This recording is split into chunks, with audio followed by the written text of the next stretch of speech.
Hello tout le monde, c'est votre Fourtou Geek. Alors, je vous avais dit qu'il y avait une seconde vidéo. Et dans cette seconde vidéo, je vais vous parler d'un film que j'ai vu il y a peu de temps, que j'ai vu chez moi, qui est sorti au cinéma. Il y a peu de temps, il y a je crois 3 4 semaines, hein, par là. Qui n'est autre que Shazam 2, Fury of the God. Et tu as aussi Shazam 2, La Rage des Dieux en VF. Alors Shazam 2, c'est toute une histoire. Ça fait que toute cette histoire va être plus ou moins réussie, parce que personnellement moi je trouve que le film était pas mal, mais l'histoire derrière le film, derrière sa production, sa fabrication et sa mise en avant au cinéma a été chaotique. Ce qui fait que ça va être une vidéo plus ou moins assez longue, un peu plus longue que les celles que je poste d'habitude, parce que je vais vous parler de la partie sans spoil, de la partie avec spoil, et dans la partie sans spoil, l'histoire de cette production chaotique, parce qu'il faut la mettre en avant pour comprendre Shazam 2 Fury of the God. Alors Shazam 2 Fury of the God est un film porté par Zachary Levi qui s'est sorti cette année, qui est la suite de Shazam 1 qui était sorti je crois il y a 2 3 ans, avec toujours Zachary Levi en rôle titre et Mark Strong en grand méchant. Et dans ce film, c'est Helen Mirren et Lucy Liu qui seront les méchantes contre lesquelles notre super-héros va se battre. Ce film sera un peu plus ancré dans le DCU, qui est le DC Extended Universe, puisqu'un membre de la Trinité de base sera bien présent et fera son caméo dans le film et montrera la connexion. Alors, Shazam 2, c'est aussi un film, faut pas se mentir, hein, tu te déconnectes un peu le cerveau pour le regarder. Hein. C'est pas le film de super-héros qui va révolutionner le genre. Il est très bas de gamme sur ce terrain-là, mais il fait le taf. Personnellement, moi j'ai bien aimé. Meilleur que le premier. Une histoire mieux construite. Des méchants qui envoient un peu plus de pâté que Marstrong dans le 1, personnellement. Et ça fait que on peut plus ou moins s'avancer dans l'histoire. Alors, ce qu'il faut comprendre dans Shazam 2, c'est que ces déesses, ce sont des déesses, elles sont à l'ordre de 3, plus exactement 2 qui vont vraiment affronter la Shazam Family. C'est que cette Shazam Family va avoir des adversaires très puissants. Et ces adversaires puissants, qui sont ces déesses, vont descendre sur Terre, puisque en descendant sur Terre, elles veulent plus ou moins semer la zizanie, la bagaille. Donc voilà, ça c'est le speech de base, le synopsis qu'on vous met en place.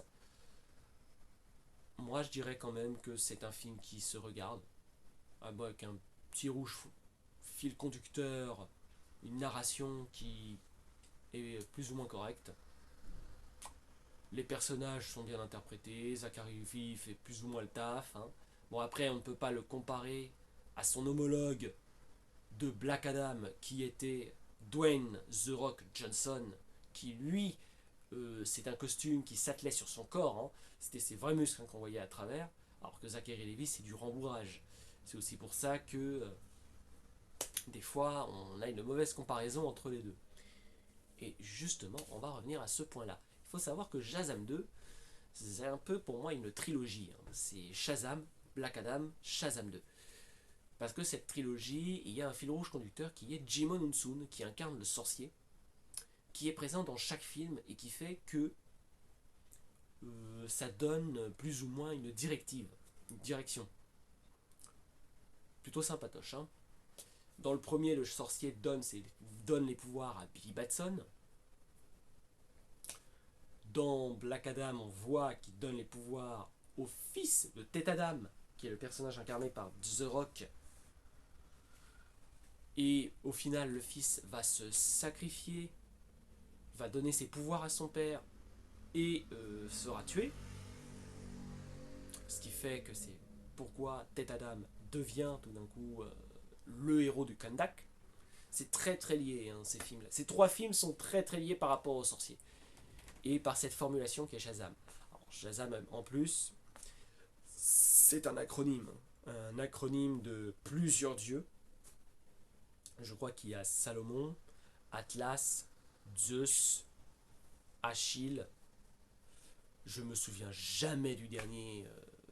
Je crois que c'est Mercure, un truc comme ça en dernier. Et c'est ce qui fait la force du super-héros. Bien évidemment, il faut comprendre que la production de Shazam 2 a été cassée à cause de Dwayne The Rock Johnson. Parce que justement des personnages de son film devaient apparaître dans Shazam 2. Il n'a pas voulu. Ce qui a fait que malheureusement d'autres personnages ont dû prendre le relais. Et ça a un peu coincé justement l'avancée. En plus, niveau caméo, on a de la chance, on a enfin la vraie actrice d'un des personnages de la Trinité qui apparaît. C'est pas comme dans le 1 où on a eu uniquement le costume de Superman et une tête coupée quand il apparaissait. Ça, je trouvais ça complètement con. C'est pour ça que le DC Extended Universe ne marche pas du tout. C'est parce qu'il n'y a aucun fil rouge conducteur d'histoire à raconter sur 10 ans de cinéma. Ça a tenu 10 ans pourtant, malgré tout ce chaos au sein de Warner Bros. Et ça fait que Shazam 2, quand il est livré, quand on le voit, c'est... Ouais quoi, c'est pas ça. Il faut savoir que Shazam, c'est aussi les gardiens de la galaxie de DC. C'est comme ça que ça a été vendu à la base, quand le premier est sorti. Ce qui veut dire qu'il vendait un film marvelisé, le terme approprié, pour Shazam. C'est-à-dire en gros, il voulait récupérer l'ADN de Marvel et l'intégrer dans ce film-là. Ça a plus ou moins marché, mais là dans le 2 mois pour moi ça n'a pas du tout marché. Ça a pris son ADN, son importance. En plus, ce sont des enfants qui gèrent le sauvetage des gens dans leur ville. Donc ça fait que c'est encore plus tordant de rire pour moi. Comment veux-tu qu'un gosse super-héros puisse être aussi mature qu'un adulte, voire qu'un adolescent comme Peter Parker? C'est pas possible. Donc ça fait une petite balance un peu disproportionnée. Et toute l'histoire du film se découpe comme ça. Franchement, c'est pas terrible.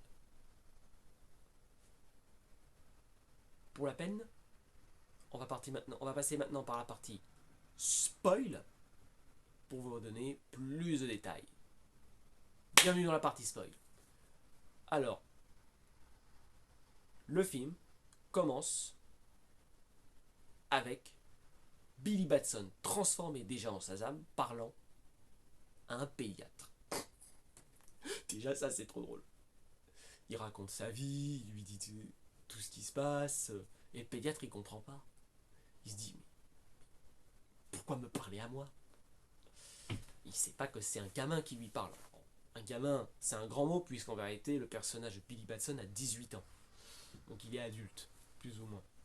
Et il essaie tant bien que mal de resserrer les liens de la Shazam Family pour lutter contre les vagues de crimes qu'il y a dans sa ville.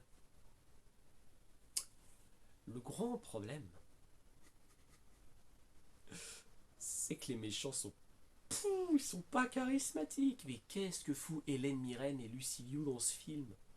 Hélène Mirren encore pour moi elle est anecdotique. Lucy Liu c'est la vraie méchante.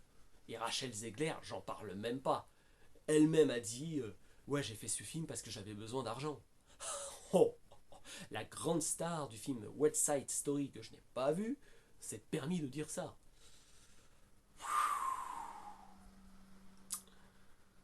Alors, t'as ce passage aussi où le membre le plus proche de la Shazam Family, envers Billy, tombe amoureux de Rachel Zegler. Ça aussi, c'est trop drôle. Le mec, il est tordant de rire, hein, mais franchement, en tant que tête frimeur, c'est pas ça. Hein. Rachel Zegler.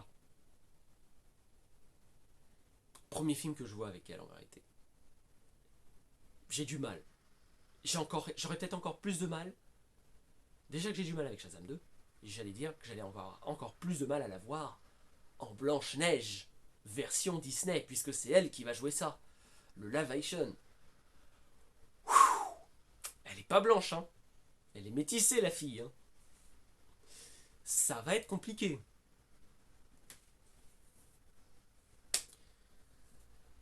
Celle qui joue Marie, je crois que c'est la grande sœur de toute la troupe. Elle fait le taf. D'ailleurs, il faut savoir que entre le 1 et le 2, quand elle se transformait, c'était une actrice adulte qui lui prenait l'apparence dans le 1, et que dans le 2, c'est elle-même qui reprend carrément le rôle, parce que je crois que celle qui prenait l'apparence adulte n'était pas disponible pour faire le film. Donc ça fait qu'il y a un changement. Pour moi, ça donne une meilleure concordance. Ça se regarde. C'est pas si problématique que ça. Celle qui me fait la plus rire, c'est la petite sœur. Rien que d'y penser, elle me fait trop rire. Elle adore tout ce qui est petit rose, petit lapin, poney. Et à la fin, licorne aussi. Elle aime les licornes. Et on lui dit que les licornes, en vérité, c'est des créatures dangereuses. Et elle arrive à contrôler ces licornes dangereuses avec des Skittles. Avec des M&M's. Des M&M's. C'est-à-dire, tout ça parce que ça ressemble un peu près à de l'ambroisie. Et la licorne, elle est contente. Et allez, maintenant, tu peux me chevaucher et on va dégommer tous les monstres qui sont apparus après que l'arbre a été planté. Oh, wow. Franchement, c'est fort. C'est super fort. Je m'attendais pas à ça. Le dragon. Ah, le dragon du film. Ah, c'est pas vraiment la vedette, hein. Il est mal fait. Oh, la CGI autour de ce dragon est tellement moche. Je comprends même pas pourquoi ils ont voulu intégrer un dragon. C'est... Non, c'est nul, nul, nul, nul. En plus, Lucilio se met sur la tête du dragon et dit « Ouais, tu vois, je suis forte !» Et t'as Shazam qui lui répond hein, « Eh mais Khaleesi, qu'est-ce que tu fous là ?» Référence à Game of Thrones. Tant qu'à faire. Là-dessus, c'est... Non, c'est pas possible. Parce que c'est vrai qu'on a un arbre qui se plante, un arbre qui aurait dû être dans le royaume des dieux, et au final, Luciliou a dit « Non, je veux que les mortels payent, alors je vais planter l'arbre dans le monde des mortels, et ainsi ils vont tous payer. » Qu'est-ce que c'est que ça? C'est pas possible. Le film est sympa, mais le scénar... Et en plus, il faut savoir que ces déesses sont apparues parce que dans le premier, Billy a cassé la canne, le bâton magique. Il casse le bâton et... Non. Non, non, non, non, non. C'est vraiment une catastrophe. Et c'est à cause de cette catastrophe que ils arrivent dans le monde des mortels. Franchement. Alors la fin du film, j'attendais d'avancer, de vous expliquer, pour vous dire qu'il y a un caméo. Et pas n'importe lequel, puisque c'est Wonder Woman Gal Gadot qui apparaît. Ça sera sa dernière apparition en tant que Wonder Woman. Parce que, justement, l'énergie des dieux, et oui, l'énergie des dieux, a été rompue. Il n'y en a plus. Billy Batson s'est sacrifié, il est mort. Ils l'ont enterré dans le royaume des dieux. Et on ne peut pas le ranimer. Voilà. Parce qu'il n'y a plus d'énergie. Et Wonder Woman va redonner cette énergie. En serrant seulement ses mains sur le bâton. Et tout d'un coup, notre fidèle Shazam renaît de ses cendres et sort de sa tombe. S'ils ont voulu faire un espèce d'effet retardé, Superman, réveille-toi, parce que ça m'a fait évoquer ça. Non, c'était loupé, quoi. Donc franchement, c'est compliqué. En plus, Billy, il insiste à faire de la drague lourde envers Wonder Woman. Eh, s'il te plaît, ça te dirait pas qu'on sorte ensemble? Je trouve ça tellement dingue. La meuf, elle a plus de 5000 ans, elle est elle paraît hyper jeune et le mec, il a tout juste 18 ans et il espère sortir avec. C'était tordant de rire.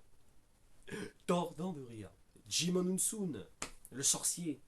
Bah, il fait aussi le taf, hein. Il est plus ou moins correct, il sait ce qu'il fait. C'est le fil rouge conducteur de ces 3 films, ce qui fait que pour moi, on a tous une trilogie autour de Shazam, qui sera Shazam, Black Adam et Shazam 2. Donc faut vraiment le voir comme ça.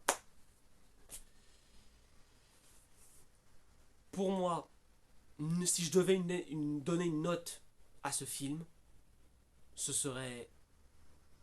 Allez... 12/20. Ça va, je suis gentil. Je lui donne juste un tout petit peu au-dessus de la moyenne. Il est passable, hein. Franchement, il est passable. Et il est meilleur que Thor Love and Thunder, qui était vraiment une daube. Le seul passage marrant, et en plus j'ai été accompagné quand j'ai vu Thor Love and Thunder, c'était la personne qui était assise à côté de moi, c'est quand on l'a complètement déshabillé, hein, le mec. Hein. Ah, si c'est juste pour ça que vous voulez voir Thor Love and Thunder, ah bah alors là, franchement, bye bye, au revoir. Ça donne vraiment pas envie. En tout cas, c'est bien meilleur quand même que les derniers Marvel qu'on propose ces derniers temps. C'est bien meilleur que Thor Love and Thunder et bien meilleur que Ant-Man. J'ai préféré Shazam 2 à Ant-Man. Comme quoi, Marvel, réveillez-vous, hein, parce que si James Gunn réussit à relancer la machine avec DC, là vous êtes foutus les mecs. Hein. Là pour le coup, la super-héros fatigue, non, elle sera enterrée et ça va être un réveil. À voir ce qu'il va faire. En plus, il a quand même un plan derrière. Ce qui est dommage, c'est de ne pas pouvoir revoir Zachary Levi dans le rôle de Shazam après tout ce qu'il a fait. Et cette production chaotique. C'est vraiment ça qu'il faut prendre en compte. Les histoires sont quand même plus ou moins cohérentes, mais la production derrière ces films, c'est compliqué. Hein. Bah, en tout cas, je vous ai donné mon opinion sur Shazam 2. Vous avez vu la vidéo et j'avais des choses à dire. J'avais vraiment des choses à dire dans cette vidéo. C'était votre fourre-tout geek. Allez voir Shazam 2 au cinéma. Salut tout le monde.